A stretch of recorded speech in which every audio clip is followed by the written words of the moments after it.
Prions.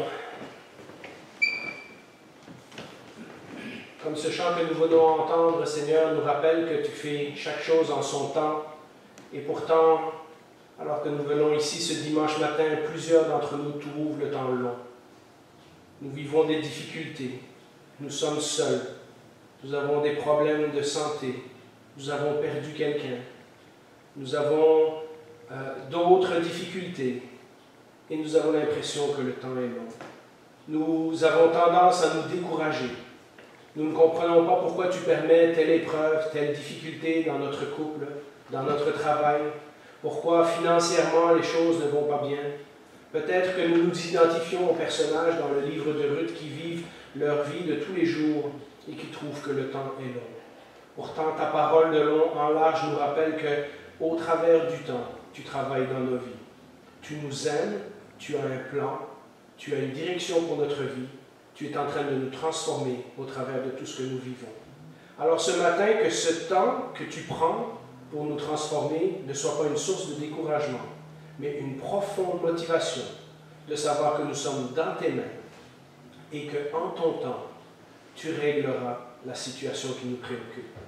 Pour le moment, nous voulons prendre ce bref moment pour venir devant ta parole, écouter ce que tu as à nous dire, afin de voir comment elle peut transformer notre vie. Nous te prions que tu nous guides par ton esprit. Au nom de Jésus. Amen. Alors, nous allons continuer l'étude du livre de Ruth et j'ai intitulé ce chapitre 7, Boaz, l'homme de valeur. Et vous allez comprendre, au fur et à mesure qu'on développe le texte, pourquoi j'ai choisi ce titre-là. Alors, je vais relire les quelques versets qu'il y avait dans le dernier message et ensuite de ça, on complétera avec d'autres versets qu'on n'avait pas encore lus. Alors, on va commencer au chapitre 2 de Ruth, au verset 4, et on lit ceci. « Or, Boaz vint de Bethléem. Il dit au moissonneur, « Que l'Éternel soit avec vous. » Ils lui répondirent, « Que l'Éternel te bénisse. » Boaz dit à son serviteur chargé de surveiller les moissonneurs, « À qui est cette jeune femme ?» Le serviteur chargé de surveiller les moissonneurs répondit, « C'est la jeune femme moabite qui est revenue avec Naomi du pays de Moab. Elle a dit, « Permettez-moi donc de glaner, de ramasser des épis entre les gerbes derrière les moissonneurs. » Et depuis son arrivée ce matin jusqu'à présent, elle est restée debout et ne s'est reposée qu'un moment dans la maison. Alors, déjà en commençant le texte, en français on ne le voit pas, mais en hébreu, lorsque l'histoire commence, la façon dont l'auteur nous commence le texte, il nous dit « Et voici Boaz ». Donc, ça serait un petit peu comme dans un dessin animé, Boaz, ta-ta-ta-ta. Et ça, c'est fait exprès, parce qu'on est dans une tradition orale, et c'est pour attirer l'attention sur le fait que le personnage qui va entrer dans l'histoire maintenant a un rôle très important à jouer. On a été introduit à Naomi, on a été introduit à Ruth, qui sont deux femmes, deux veuves, dans une société d'hommes, et donc très, très, très vulnérables, puisqu'elles n'ont aucun moyen de subside. Et en retournant à Bethléem, Ruth se rend compte que s'ils veulent avoir du pain sur la table, il faut qu'une d'entre elles aille travailler. Comme elle avait promis à sa belle-mère qu'elle allait s'occuper d'elle, eh bien c'est Ruth, la plus jeune, qui prend l'initiative d'aller dans les champs, parce qu'elle connaît la loi, elle sait que d'après la loi en Israël, les propriétaires de champs sont supposés de laisser des bouts du champ non moissonnés afin que les pauvres puissent aller récolter des grains pour pouvoir se faire à manger. Et donc, on connaît ces deux personnages-là, et maintenant, voici Boaz qui arrive. Et clairement, nos yeux au chapitre 2 vont être attirés vers Boaz. Il y a comme un indice que l'histoire va prendre un nouveau tournant. Alors, j'ai appelé Boaz l'homme de valeur pour une bonne raison, c'est qu'il y a un terme qui est utilisé en hébreu, qu'on a beaucoup de mal à traduire en français, mais un homme de valeur, ça peut être un homme de valeur, c'est-à-dire un homme riche, dans le sens où Boaz serait quelqu'un qui est bien financièrement. Et c'est le cas, on va le voir dans le texte. Mais ça peut aussi signifier un homme de valeur dans le sens de celui qui est influent, celui qui a de la valeur. On va découvrir au chapitre 3 et au chapitre 4 qu'il a véritablement une influence dans son village. Il fait partie des dirigeants, des hommes responsables du village. Et puis, ça peut signifier valeur dans le sens de vertueux, et c'est aussi une caractéristique que nous allons découvrir à propos de Boaz. Donc, il est non seulement riche, il est non seulement influent, mais c'est aussi un homme vertueux, c'est-à-dire un homme selon Dieu. D'abord, si vous vous rappelez le texte qu'on vient de lire, Boaz arrive et salue ses ouvriers avec le nom de l'Éternel. Hein? Que l'Éternel soit avec vous, que Yahweh soit avec vous. Yahweh, c'est le nom du Dieu d'Israël. Et vous vous rappelez ce qu'on a dit? On est dans une époque rebelle. On est au temps des juges. On est au temps où chacun fait ce qui lui semble bon à ses propres yeux. Donc, déjà, qu'un homme arrive dans les champs, un patron arrive et dise à ses ouvriers que l'Éternel vous bénisse, donne tout de suite une indication sur sa personnalité, donne tout de suite une indication sur le genre de personne qu'il est. Cette salutation ne passe pas inaperçue à une époque où justement les gens se sont tous détournés de Dieu. Il y a dans Bethléem au moins un homme qui honore Dieu et qui ne fait pas ce qui semble bon à ses propres yeux. Et donc Boaz nous marque tout de suite le contraste avec l'époque dans laquelle il vit. Il y a un homme vertueux à Bethléem. Sa vie est centrée sur Dieu, puisque la première chose qu'il fait, c'est de saluer les ouvriers avec une salutation. Et pensez-y, c'est le patron, il n'a même pas besoin de saluer ses ouvriers. Dans le fond, il n'a qu'à donner des ordres et les ouvriers doivent faire ce qu'il demande. C'est un homme riche, c'est un homme influent, il est propriétaire probablement de plusieurs terrains, puisqu'on voit que la saison de la moisson dure un certain temps et qu'il y a de nombreux ouvriers qui travaillent sur ces terrains.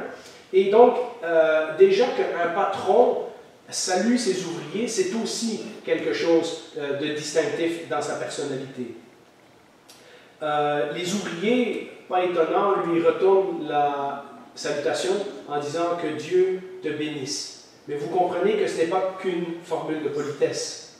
Pour les ouvriers, avec un patron comme lui, quand ils disent que Dieu te bénisse, eh bien, ils savent que si ce patron est béni, c'est-à-dire que si ce patron a des récoltes en abondance, etc., ça va découler sur eux également. Et donc, ils souhaitent à Boaz que Dieu le récompense pour son caractère. Ensuite de ça, il remarque une étrangère dans les champs. Donc, non seulement c'est un patron qui s'occupe de ses ouvriers, qui prend la peine de les saluer, hein, il va voir son contremaître, il lui demande comment ça va avec les ouvriers, etc. Mais tout de suite, il lui demande, hein, c'est qui cette femme-là dans les champs?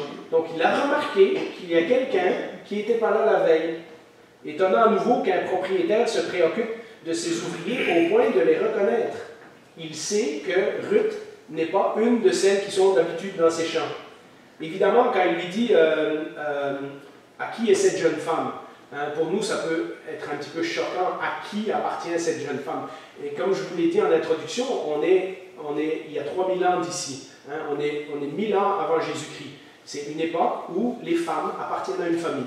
Elles appartiennent à un clan, elles appartiennent à un homme, elles appartiennent à une tribu. Et donc, une femme ne se promène pas tout seule. Et donc, le fait qu'il y a une femme qui a ses habits de deuil, très certainement. Je m'excuse, dans les images qu'on trouve sur Internet, on voit toujours Ruth bien habillée. En réalité, on apprendra au chapitre 3 qu'elle va changer ses vêtements. Donc, Ruth est habillée en veuve. Elle a des vêtements noirs, probablement des vêtements usés, parce qu'elle n'est pas très riche. Donc, malgré les images qu'il y a au tableau, imaginez-vous que Ruth n'a pas l'air si terrible que ça. Hein? À Hollywood, hein, on veut romancer un petit peu, puis on veut montrer un petit peu une romance. C'est pas exactement comme ça que ça s'est passé. Ruth est une pauvresse qui travaille dans le champ, elle est habillée en noir, et Boaz demande de quel clan elle vient, de quelle tribu elle vient. Et le contremaître ne sait pas vraiment. Il l'a remarqué, puisqu'elle est venue lui demander au matin, est-ce que je peux glaner dans le champ derrière toi? Donc il se rappelle de cette femme qui est venue lui demander la permission de suivre les ouvriers dans le champ, mais il ne connaît Ruth que comme la Moabite qui est venue avec Naomi. Il ne sait même pas son nom. C'est la Moabite, c'est l'étrangère, c'est l'immigrante, c'est celle c'est celle qui est venue avec Naomi. Maintenant, nous avons appris au tout début du chapitre 2, que Naomi et Boaz font partie du même clan. Mais l'auteur ne nous en a pas dit plus. Tout ce qu'on sait, c'est qu'ils sont reliés dans la même tribu. Mais on n'en sait pas plus. Le contremaître connaît bien Naomi. Il sait probablement que Naomi est reliée à la famille de Boaz, mais il ne connaît même pas le nom de la femme qui est là et qui travaille avec. Son attitude est normale. Dans le fond, c'est une étrangère. Lui, il est responsable de surveiller le champ pour son maître. Il n'a pas d'affaire à être ami avec les gens qui sont là. C'est des pauvres, ils viennent travailler, ils viennent ramasser de quoi survivre. Par comparaison, justement, par comparaison à cet homme dont l'attitude est tout à fait normale, on va voir que l'attitude de Boaz est exceptionnelle. L'attitude de Boaz est mise en contraste avec l'attitude du contremaître. Il y a d'ailleurs à ce sujet, j'en parlerai pas longtemps, mais il y a un petit conflit de théologiens, puisque dans la façon dont le contremaître présente, il dit, c'est la fille qui a dit « Permettez-moi de glaner, de ramasser des épis derrière les moissonneurs ». Normalement, ça a l'air qu'on allait ramasser les épis dans les coins du champ, longtemps après que les moissonneurs soient passés. Et ça a l'air, dans cette situation-là, que Ruth a insisté un petit peu pour pouvoir suivre les moissonneurs, c'est-à-dire avoir un petit peu plus de blé que d'habitude. Quel qu'il en soit, que ça soit vrai ou pas, une chose est certaine, dans le texte, on voit que le contremaître l'a remarqué parce qu'elle travaille assidûment. Elle ne s'est quasiment pas arrêtée depuis ce matin. Il dit, elle est rentrée dans la maison qu'un petit moment. Et donc, il a remarqué qu'elle travaillait très fort. Au moins, ça, il l'a remarqué. Ensuite, nous lisons la suite du texte. Boaz s'approche de Ruth et il se met à lui parler. Et Boaz dit à Ruth, « Écoute, ma fille, ne va pas ramasser des épis dans un autre champ. Ne t'éloigne pas d'ici. Reste avec mes servantes. Regarde où l'on moissonne dans le champ et va après elles. J'ai défendu à mes serviteurs de te toucher. Quand tu auras soif, tu iras au vase et tu boiras de ce que les serviteurs auront puisé. » Alors pour nous, de nouveau, ça a l'air de quelqu'un qui est bien gentil et qui vient dire à la fille, « Bon, ok, c'est bon, travaille avec nous, etc., etc. » Si on se remet dans le contexte de l'époque, Boaz est extrêmement et étonnamment gracieux avec Ruth. D'abord, il lui adresse la parole. Lui qui est le maître, déjà il a parlé à ses serviteurs, donc on se doute que c'est un bon patron, mais là il vient voir une étrangère et il lui adresse la parole. Un homme qui parle à une femme, vous vous rappelez quand Jésus rencontre la Samaritaine et qui lui demande à boire et qu'elle dit « Mais toi tu es un juif et sous-entendu un homme et tu me demandes de l'eau à moi ». Et donc c'était comme tout un privilège qu'un homme parle poliment et gentiment avec une femme à cette époque-là. Ensuite de ça, regardez ce qu'il lui dit, il l'appelle « ma fille ». Ce n'est pas un terme dérogatif. Ma fille, c'est un terme de protection. Hein, c'est comme s'il lui disait jeune fille au lieu de dire et l'étrangère ou la Moabite, et il l'appelle ma fille. Alors que tout le monde, y compris elle-même, se décrit comme l'étrangère. Puisque un peu plus loin, elle va dire mais moi je ne suis qu'une étrangère. Et tout le monde l'appelle l'étrangère. Tout le monde l'appelle la Moabite. Personne ne connaît son nom. Et lui, il dit ma fille. Et donc, déjà, tout de suite, c'est pour briser les barrières sociales. Ensuite de ça, il lui dit tu vas travailler dans mon champ et tu vas suivre mes servantes. C'est-à-dire qu'il est en train de lui dire regarde, joins-toi à mon groupe. Ne t'éloigne pas, ne va pas dans un autre champ, il pourrait arriver des choses, etc. Joins-toi à mes servantes. Donc, il est en train de l'intégrer dans sa gang de serviteurs à lui. Et puis, finalement, je vous en avais parlé la dernière fois, pour une femme seule à cette époque-là, c'était extrêmement difficile. Elle aurait pu se faire abuser par n'importe quel homme. Surtout, en plus, comme elle est habillée en noir, on sait qu'elle est veuve, donc elle n'a pas d'homme dans sa famille pour la défendre. Ruth est consciente du danger, mais Boaz est conscient du danger aussi. Qu'est-ce qu'il dit expressément? J'ai défendu à mes serviteurs de te toucher. Et on imagine peut-être la conversation, ils sont dans le champ, et Boaz parle assez fort pour dire j'ai défendu à mes serviteurs de te toucher, pour être sûr que les hommes qui sont autour entendent la conversation. Et donc, si le patron l'a dit, eh bien, on ne touche pas à cette femme-là. Okay? Et donc, vous voyez comment au début du livre, Ruth s'en va sans savoir où elle s'en va, et tout à coup, en quelques phrases, Boaz l'a rassurée à tout point de vue. Il n'y a plus de barrière sociale, il n'y a plus de barrière économique, il n'y a plus aucune de ces barrières-là, et en plus de ça, il se préoccupe de sa sécurité. Mais là où Boaz va vraiment au-delà de tout, c'est qu'il lui permet de boire de l'eau avec ses ouvriers. Elle est étrangère. Elle aurait dû être la première qui va au puits, qui prend de l'eau pour les femmes. Ensuite de ça, les femmes israélites puisaient de l'eau pour les hommes. Puis les hommes buvaient, et ensuite les femmes israélites, et ensuite les étrangers. Et Boaz la met sur un pied d'égalité en disant « Tu boiras de l'eau que mes ouvriers ont puisée si tu as soif. » Donc tout de suite, vous pouvez imaginer qu'est-ce qui se passe dans le cœur de Ruth de voir un homme qui est propriétaire et qui est en même temps si généreux et si gracieux et si bon envers elle qui n'est qu'une étrangère. Il l'a presque mis à égal avec ses ouvriers. Waouh, quel homme vertueux! Alors, passons au point suivant. On avait vu la vie du point de vue de Naomi la dernière fois, on avait vu la vie du point de vue de Ruth. Maintenant, on va regarder la vie du point de vue de Boaz. Eh bien, Boaz, on vient de le voir dans le texte, il connaît Dieu. Il connaît également la loi. Et il ne fait pas juste respecter la loi, mais il va au-delà de ce que la loi demande. Vous vous rappelez quand Jésus dira à plusieurs de ses confrontations avec les pharisiens que la loi dit, par exemple, tu ne commettras pas de meurtre. Et des gens de l'époque de Jésus se disaient, ah ben moi j'ai tué personne, je suis correct.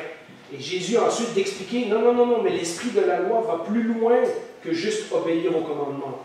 Lorsque tu penses que ton frère est un fou, tu as déjà la racine du meurtre en toi. Et comment Jésus pousse la loi plus loin que ses exigences de surface et qu'il pousse les gens à regarder au fond de leur cœur. Eh bien, Boaz est comme ça. Il sait que la loi dit de laisser du blé sur le bord des champs, mais il ne se préoccupe de savoir c'est quoi le minimum que je peux laisser.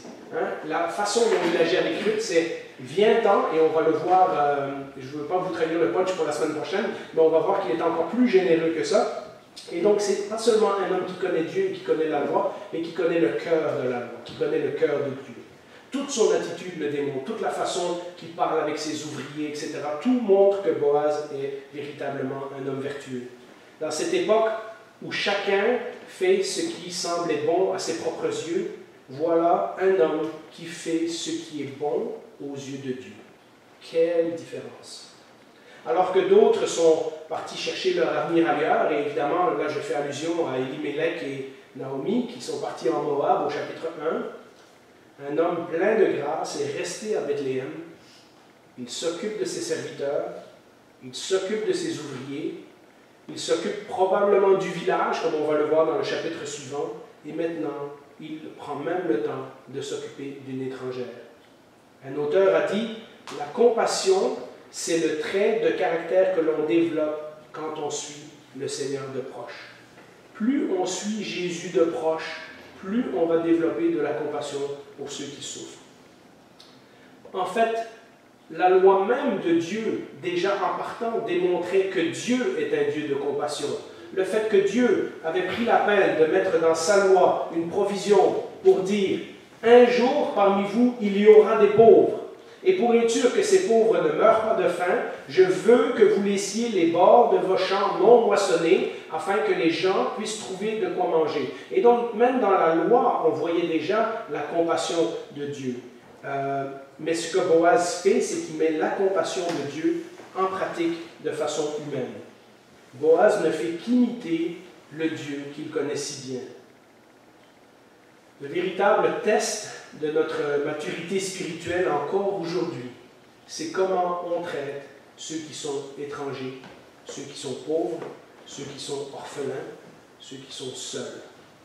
Jésus a dit dans Matthieu 25, versets 35 et 36, et c'est bien de nous rappeler ces paroles-là.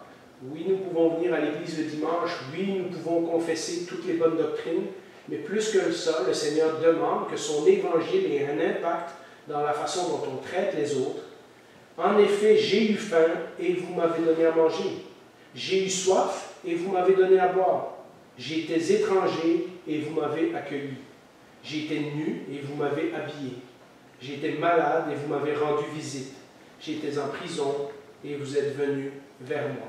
Ça ne veut pas dire qu'on va chacun faire toutes ces choses qui sont dans sa liste, mais si nous disons que nous suivons Jésus, ces traits de caractère devraient se développer en nous également. Ce qu'on voit dans le livre de Ruth et ce que je commence à voir avec le personnage de Boaz, c'est que la grâce de Dieu, mais aussi son amour, sa générosité, sa compassion, sa loyauté sont à l'œuvre depuis le début. Mais maintenant, avec Boaz, nous remarquons visuellement un personnage qui incarne cette compassion de Dieu. La grâce de Dieu a touché Naomi quand il lui a donné une belle-fille comme Ruth. Ruth a démontré son amour et sa loyauté envers sa belle-mère. À son tour, maintenant, Ruth va être touchée par la grâce de Dieu au travers de Boaz, qui va lui démontrer de la compassion et de la générosité. Du point de vue de Naomi, Dieu lui a tout pris. Vous vous rappelez ce qu'on a lu en introduction? J'étais parti riche et je suis revenu avec plus rien. Du point de vue de Naomi, Dieu lui a tout pris. Et elle laisse parler son amertume. Elle dit clairement à Dieu ce qu'elle pense de lui. Du point de vue de Ruth, Ruth aussi a tout perdu. Mais elle a également trouvé quelque chose, ou plutôt quelqu'un. Elle a trouvé le Dieu d'Israël. Elle a trouvé le Dieu de grâce. Et c'est avec confiance qu'elle quitte la maison ce matin pour aller au champ en espérant trouver un homme qui lui fera grâce. Du point de vue de Boaz, ça a l'air que lui n'a rien perdu. Pendant la famine, pendant le temps que lui était à Bethléem, Dieu a pris soin de lui. Mais Boaz comprend que la grâce que Dieu lui a faite, que la grâce que Dieu lui a donnée d'avoir des champs qui produisent du blé et d'être capable de subvenir à ses besoins, doit aussi maintenant se manifester aux autres au travers des moyens humains, c'est-à-dire au travers de lui. Et Boaz fait exactement ça. La grâce, c'est justement ce que Ruth cherchait lorsqu'elle a quitté la maison au matin pour trouver du travail. Vous vous rappelez au verset 2, « Laisse-moi aller ramasser des épis abandonnés dans un champ derrière celui aux yeux duquel je trouverai grâce. » Ruth n'est pas partie par hasard. Ruth est partie en cherchant la grâce, en étant persuadée que si elle fait son petit bout de chemin, Dieu, d'une façon ou d'une autre, va pouvoir dans sa grâce. Et la grâce de Dieu, elle la rencontre au travers de Boaz. Sa prière a été entendue.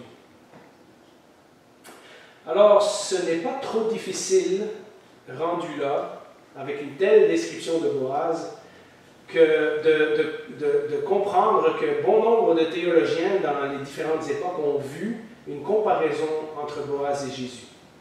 Et jusqu'à un certain point, Boaz est vraiment un reflet de Jésus.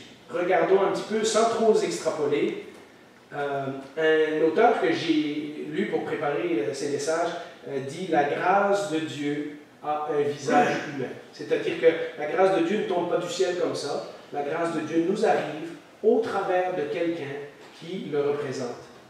Ici, le visage humain de Dieu, c'est Boaz. On l'a dit, les premiers mots que l'auteur met dans la bouche de Boaz, c'est « que Dieu soit avec vous ».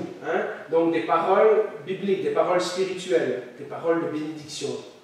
Mais ses actions démontrent aussi qu'il se soucie de la loi. Et sa compassion montre qu'il n'a pas juste compris la loi, mais qu'il a aussi compris le cœur de la loi, ce que la loi signifie.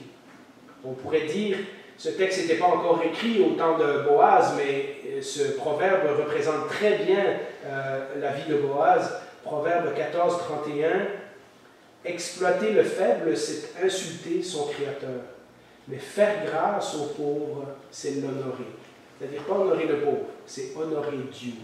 Donc, lorsqu'on fait quelque chose pour quelqu'un, au nom de Jésus, Jésus nous dit, c'est comme si on le faisait à lui. Pour nous, le visage de la grâce de Dieu, évidemment, c'est Jésus. Et voilà pourquoi ma comparaison ne peut pas aller trop loin entre Boaz et Jésus, parce qu'il y a des différences. Alors que Boaz a été généreux matériellement, Jésus a été généreux au point de donner sa propre vie. Un nombre de passages du Nouveau Testament nous disent qu'il a offert sa vie en sacrifice pour nous. Pour nous. Alors que nous étions encore pécheurs, Christ est mort pour nous. Alors que Boaz a pourvu aux besoins physiques des gens qui l'entouraient, Jésus a également pourvu à nos besoins spirituels. L'homme ne vivra pas de pain seulement, mais de toute parole qui sort de la bouche de Dieu. Si Boaz a montré de la gentillesse envers Ruth et Naomi, Jésus a démontré un amour ultime en acceptant la mort sur la croix. Éphésiens 3, versets 17 à 19 nous le rappelle d'ailleurs très bien. « Je prie que vous soyez enracinés et fondés dans l'amour. » Ça doit être notre fondation pour être capable de comprendre avec tous les saints, c'est-à-dire avec tous les autres chrétiens, quelle est la largeur, la longueur, la profondeur et la hauteur de l'amour de Christ, et de connaître cet amour qui surpasse toute connaissance, afin que vous soyez remplis de toute la plénitude de Dieu. En d'autres mots, Boaz a donné ce qu'il pouvait. Christ nous a donné au-delà de ce qu'on peut recevoir. La longueur, la largeur, la profondeur, on a l'éternité pour découvrir les richesses de la grâce de Dieu manifestées envers nous en Jésus-Christ. Alors cela m'amène à une conclusion pour aujourd'hui. Lorsqu'on voit la vie de Naomi, lorsqu'on voit la vie de Ruth, lorsqu'on voit la vie de Boaz, qui est un homme vertueux, mais qui est quand même un patron, qui a des ouvriers, qui a des décisions à prendre chaque jour, etc. Lorsqu'on voit la vie de ces personnages de tous les jours, eh bien, on regarde avec notre vie et on se rend compte que nos vies ne sont pas si différentes. Pour la plupart d'entre nous, nous ne serons jamais président ou premier ministre, nous ne serons jamais une vedette de la télévision, nous ne serons jamais un écrivain célèbre ou un prix Nobel. Et souvent, lorsqu'on regarde dans notre vie, on trouve non seulement que notre salut n'est pas si spectaculaire, hein, il y en a qui racontent comment ils se sont convertis, puis les stades sont pleins juste pour les entendre, mais moi, quand je raconte ma conversion, c'est rien de très spectaculaire. Le Seigneur m'a touché, j'ai pleuré, et j'ai dit, oui Seigneur, je vais te suivre. Hein? Mais nos vies non plus ne sont pas spectaculaires. Quand je regarde dans mes 50 ans de vie et je regarde un petit peu ce que j'ai fait, ce que j'ai accompli, des fois, je souhaiterais qu'il y en ait plus. Des fois, je souhaiterais avoir fait un plus grand changement. J'aurais voulu être astronaute. Comme j'étais mauvais en maths, je n'ai jamais fait mes études en sciences et je me demande si, en bout de ligne, est-ce que ça aurait rendu ma vie plus heureuse. Mais vous voyez, on a tous peut-être souhaité être quelqu'un d'autre que ce qu'on est présentement. On a tous eu des plans de carrière qui n'ont pas réussi. On a peut-être voulu une vie un peu plus intéressante que de vivre à Saint-Constant, hein, dans un petit coin du Québec, dans un village de campagne. Et nous rêvons de faire des grandes choses pour le Seigneur. Nous rêverions que le Seigneur vienne nous chercher et qu'on devienne un super prédicateur, un super missionnaire, un super prof d'école biblique, un super chrétien. Nous pensons évidemment que si nous faisons quelque chose de spécial pour Dieu, évidemment, ça va être pour la gloire de Dieu. Mais en réalité, c'est souvent pour notre propre gloire et c'est souvent parce que nous trouvons la vie que le Seigneur nous a donnée ennuyante et répétitive. La réalité, c'est que nous avons réellement du mal à voir la largeur, la longueur, la profondeur et la hauteur de l'amour de Christ dans nos vies. Pourtant, ce livre et toute la parole nous rappellent que c'est ici, en premier, là où le Seigneur nous a mis, dans la situation de vie que nous avons présentement, c'est ici, en premier, que le Seigneur demande notre obéissance. Nous ne sommes pas tous appelés à mourir pour les autres, mais nous sommes tous appelés à vivre pour les autres. C'est ainsi que nous découvrons petit à petit l'amour de Christ, en le pratiquant envers les autres. Vous voulez savoir comment on découvre la longueur, la largeur, la profondeur et la hauteur de l'amour de Christ? C'est en le mettant en pratique dans la vie de ceux qui nous entourent. Dans le livre de Michée, il y a un épisode intéressant. On connaît très bien ce verset-là, mais on oublie le contexte. Dans Michée 6:8, le peuple était rendu à un point où il disait « Seigneur, qu'est-ce que tu veux qu'on fasse pour toi? On va t'offrir des milliers de sacrifices. » Et le prophète dit cette parole célèbre « On t'a fait connaître, ô homme. » C'est-à-dire, on te l'a dit, ce qui est bien. Et ce que l'Éternel demande de toi, c'est que tu pratiques la justice, que tu aimes la miséricorde et que tu marches, comment? Humblement avec ton Dieu. Ce n'est pas compliqué, ce n'est pas spectaculaire, c'est comme Naomi, c'est comme Ruth, c'est comme Boaz. Si le livre n'était pas écrit dans la parole de Dieu, on ne se rappellerait même plus de ces gens-là. Mais pourtant, Dieu nous dit que c'est préférable à ses yeux que des milliers de sacrifices. Parfois, Dieu avance son plan avec un événement spectaculaire, la naissance de Jésus par exemple. Mais la plupart du temps, son plan se déroule au travers de nos vies, au travers de vies de persévérance, d'obéissance, de reconnaissance, de confiance et de générosité les uns envers les autres.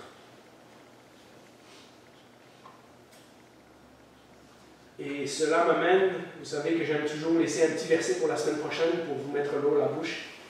Et cela m'amène à la réaction de Ruth au verset 10, qui devrait être la nôtre, mais j'en parlerai la semaine prochaine. Alors elle tomba le visage contre terre, se prosterna et dit, « Comment ai-je trouvé grâce à tes yeux pour que tu t'intéresses à moi, une étrangère? » Prions.